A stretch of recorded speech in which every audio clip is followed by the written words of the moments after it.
अस्मद्गुरुभ्यो नमः। ओम अस्मद्परम गुरुभ्यो नमः। अस्मद्सर्वगुरुभ्यो नमः। श्रीमते रामानुजाय नमः। श्रीपराङ्कुशदासाय नमः। श्रीमद्यामुनमुनये नमः। श्रीराममिश्राय नमः। श्रीपुण्डरीकाक्षाय नमः। श्रीमन्नाथमुनये नमः। श्रीमते सठकोपाय नमः।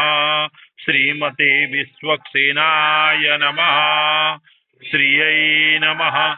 श्रीधराय नमः। श्रीशैलेशदयापात्रं विभक्त्यादिगुणार्णवम् यतीन्द्रप्रवणं वन्दे रम्यजामातरं मुनिम्। लक्ष्मीनाथसमारम्भां नाथयामुनमध्यमाम् अस्मदाचार्यपर्यन्तां वन्दे गुरुपरम्पराम्।